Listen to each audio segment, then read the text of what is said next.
ओह हो, हे भगवान, गर्मी ने तो बड़ा ही बुरा हाल कर दिया है। मई का महीना शुरू ही हुआ है और कितनी ज्यादा गर्मी पड़ने लगी है। मेरा तो गर्मी के मारे हालत ही खराब हो गई है। बिल्कुल सही कह रही हो माँ जी, गर्मी ने अभी से तबाही मचा के रख दी है। मैं तो कह रही हूँ इनको कि जब शाम को मौसम थोड़ा ठंडा हो जाएगा तो बाजार में जाकर सब्जी का ठेला लगा लेना। अरे नहीं नहीं, तेरा दिमाग खराब हो गया क्या? अरे ऐसे तो सवेरे की बंधी हुई सब्जी खरीदने वाले ग्राहक टूट जाएंगे, और ऐसा हुआ तो परिवार का राशन पानी का खर्चा कैसे चलेगा? ये कहते हुए राजीव सब्जी के ठेले में से करेले बाहर निकालता है जो कि आधे से ज्यादा पक चुके थे, जिसमें से कई किलो करेले तो ऐसे ही खराब हो गए थे। हे भगवान, अब क्या करूं? जितने की कमाई नहीं हुई उससे ज्यादा का घाटा खाना पड़ गया। जरा सा भी लाभ नहीं पता चलता है सब्जी के काम में। तो चिंता मत कर, हम शाम को इनकी सब्जी बना लेंगे। ये खराब सब्जी हमारे काम आ जाएगी। राजीव रोजाना की ताजी सब्जियां खेत में उगाकर बाजार में बेचता था, जिससे उसकी थोड़ी बहुत कमाई होती थी। फिर राजीव सर पर गमछा बांधे हुए जैसे ही सब्जी से भरा भारी भरकम ठेला खींचने लग जाता है, तभी पड़ोस में रहने वाला जमींदार अपने बच्चों के साथ गाड़ी से बाहर निकलता है। उसकी पत्नी इतराते हुए बाहर आती है और जानबूझकर गरीब पार्वती और पायल को सुनाते हुए बोलती है, हाय राम, कार के एसी में बैठकर घूमने का मजा ही अलग है। गाड़ी में तो गर्मी का पता ही नहीं चलता। कैसी हो पायल, सब कुशल है ना? जी उर्मिला जी, सब कुशल है। वैसे इंसान को घूमने फिरने भी जाना चाहिए, इससे खान पान हवा पानी बदल जाता है। हम लोग भी 2 दिन के लिए मसूरी घूम कर आए हैं। क्या ठंडी हवा चलती है वहाँ। तुम लोग भी गर्मियों में कहीं घूम आते? अरे मैं भी कैसी पागल हूँ, किससे बात कर रही हो। इन लोगों का तो गुजारा ही वैसे ही मुश्किल से चलता है। 2 वक्त की रोटी मिल जाए वही बड़ी बात है। माँ जल्दी अंदर चलो और मुझे पास्ता डाल कर दो जो हम होटल से लेकर आए हैं। बड़े मजे से खाएंगे हम ये पास्ता। वो पास्ता लेकर अंदर चले जाते हैं। गरीब अनु और बिट्टू ललचाई आंखों से उन्हें देखने लगते हैं। ये पास्ता क्या होता है? नाम सुनकर ही कितना बढ़िया लग रहा है ना बिट्टू। हाँ, और उस पन्नी में से कितनी बढ़िया खुशबू आ रही थी। मेरा तो जी ललचा रहा है खाने को। जमींदार के दोनों बच्चे इतराते हुए अंदर चले जाते हैं। अरे रुको, पहले इसे अपनी माँ से माइक्रोवेव में गर्म तो करवा लो, नहीं तो सारा मजाक किरकिरा हो जाएगा। सही कहा पापा, मैं अभी मम्मी को बोलती हूँ। मम्मी, पास्ता गर्म कर दो। उर्मिला उन्हें पास्ता गर्म करके देती है तो खिड़की से खुशबू बाहर जाती है, जिससे अनु और बिट्टू की लार टपकने लगती है।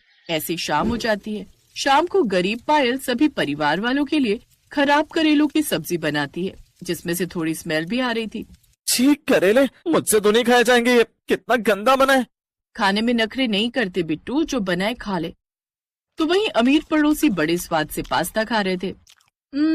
इसमें व्हाइट सॉस और डालो ना, कितना यमी लग रहा है। जहां अमीर घर के लोग बड़े मजे से खाना खा रहे थे, तो वहीं गरीब बच्चे मन मार कर वो कड़वे करेले खाने को मजबूर थे। अगले दिन, माँ तुम भी कभी हमारे लिए पास्ता बना दो ना। बिट्टू, जब मेरे पास पैसे होंगे मैं बाजार से जाकर ले आऊंगी, लेकिन अभी मेरे पास पैसे नहीं है और मुझे पास्ता बनाना नहीं आता। उस वक्त तो किसी तरह पायल ने बच्चों को चुप करवा दिया। ऐसे कुछ दिन बीत जाते हैं। कुछ दिन बाद पायल की चाची सास की बहू यानी देवरानी, जो कि शहर में रहती थी, उसकी सहेली की गांव में सगाई थी। उसके लिए वो गांव आते हैं। प्रणाम ताऊ जी। हम लोग तो ठीक ठाक हैं बेटा, तू कैसा है? मैं भी ठीक हूँ। पायल बहू, आज कोई बढ़िया सी सब्जी बना ले, जा पीछे खेत से तोड़ कर ले आ। पायल फटाफट घर के पीछे खेत में पहुंच जाती है, जहां बहुत सारी सब्जियां बोई हुई थी, जहां से वो ताजी सब्जियां शिमला मिर्च, मटर, फली ले आती है। लाइए जेठानी जी, मैं ये सब्जियां काट देती हूँ। अब दोनों देवरानी जेठानी मिलकर खाना बनाती हैं।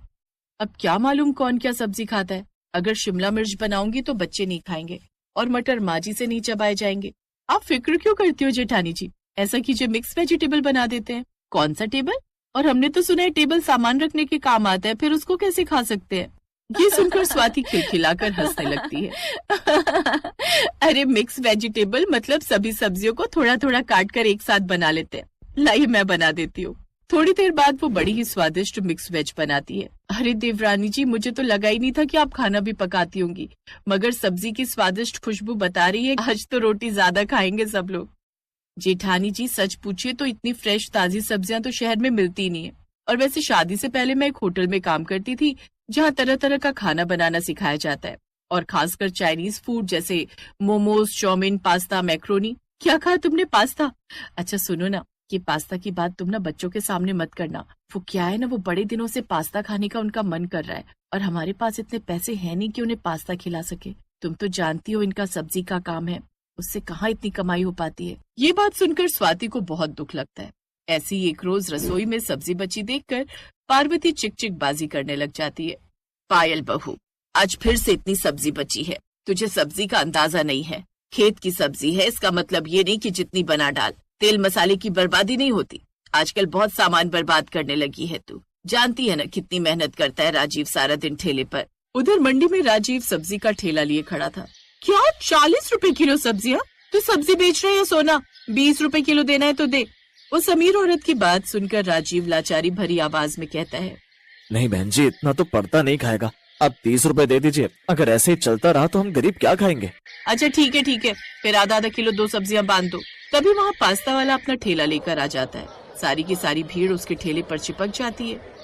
कमाल है, सब्जी मंडी है लेकिन लोग सब्जी से ज्यादा पास्ता खाने के लिए खड़े हैं। शाम को वो मुरझाए हुए घर आ जाते हैं। अगले दिन वो पास्ता वाला अपना ठेला लिए उस गांव में भी आता है। पास्ता ले लो, पास्ता, गर्मा गर्म पास्ता। पास्ते का नाम सुनते ही दोनों बच्चे उसके पास जाकर खड़े हो जाते हैं। वाह वाह, ये तो वही खुशबू है। अंकल अंकल, हमें भी पास्ता दो ना। पहले 40 रुपए निकाल। लेकिन हमारे पास तो ये 1 रुपया ही है जो सुबह बाबा ने दिया था, इसी का दे दो ना। भीख दे रहे हो क्या? चल फुट यहाँ से। वो उसे धक्का मारता है। तभी स्वाति वहाँ आ जाती है। तुझ में अकल है कि नहीं? बच्चों को ऐसे कौन धक्का देता है? कितनी बार समझाया तुम दोनों को, लेकिन तुम दोनों को पास्ता के लिए पागल ही हुए जा रहे हो। बोला ना भी नहीं है पैसे। कितनी मुश्किल से तो तुम्हारे बाबा पैसे कमाते हैं। हम गरीबों को ये सब नसीब नहीं होता। चलो अब यहाँ से। पायल उन दोनों को वहाँ से ले जाती है, लेकिन स्वाति को उनकी लाचारी पर दया आ जाती है और वो उसके पास कुछ पैसे होते हैं जिसमें से वो पास्ता बनाने का सामान ले आती है। उधर पायल राजीव के ठेले पर से कुछ सब्जियां ले आती है। स्वाति घर पहुंचती है तो, आज कौन सी सब्जी बनाऊं स्वाति? नहीं, मैं तो आज अपने बिट्टू और अनु के लिए पास्ता बनाऊंगी, और वो भी कोई ऐसा वैसा पास्ता नहीं बल्कि सब्जियों वाला पास्ता। ये पास्ता। अब पायल सभी सब्जियां काटती है और उन सभी को अच्छी तरह काट कर कढ़ाई में भूनकर लाल कर देती है और एक तरफ पास्ता उबालकर उसे उन सब्जियों में मिला देती है। साथ ही सभी मसाले और सिरका डालकर अच्छे से पकने देती है। कुछ ही देर में उस पास्ता की खुशबू सारे घर में और साथ ही साथ आस पड़ोस में भी फैल जाती है। इधर दोनों बच्चे बेसब्री से बड़ी बड़ी प्लेट लेकर चूल्हे के पास खड़े हो जाते हैं। मुझे ज्यादा वाला पास्ता देना। हाँ, और मुझे तो उससे भी ज्यादा, मैं बहुत ही अच्छा खा लेता हूँ। तभी राजीव भी घर लौट आता है। वाह, आज तो गरीब की कुटिया से बड़ी अच्छी महक आ रही है। ऐसा क्या बनाया है भाग्यवान? आज इस घर में सब्जियों वाला पास्ता बना है, खाकर तो देखो। इसका मतलब आज हमें सब्जी रोटी नहीं खानी पड़ेगी। चलो कुछ तो अलग मिलेगा खाने को। सभी बड़े मजे से आज पहली बार सब्जी वाला पास्ता खाते हैं। सबको बड़ा पसंद आता है। सभी उसके पास्ता की खूब तारीफ करते हैं। 2 दिन बाद स्वाति और मयंक सगाई की पार्टी अटेंड करके वापस शहर लौट जाते हैं। लेकिन पायल ने इन दिनों में उससे पास्ता बनाना सीख लिया था, इसलिए अब वो घर पर ही सब्जी पास्ता बनाने लगी और बड़े से पतीले में रखकर बाजार में बेचने निकल पड़ी। सब्जी वाला पास्ता सिर्फ 30 रुपए, आइए आइए। सब्जी वाला पास्ता पहली बार सुना है। अब तो बच्चों के साथ साथ हम भी खाएंगे। उसके हाथ का सब्जी पास्ता सबको पसंद आया, जिससे उसकी अच्छी कमाई होने लगी। कुछ दिनों में ही उसका सब्जी पास्ता हर जगह मशहूर हो गया और पास्ता वाले का ठेला बंद हो गया। अब राजीव ने सब्जी के ठेले की जगह सब्जी का पास्ता ठेला खोल लिया। अब दोनों साथ में उस ठेले पर सब्जी पास्ता बेचते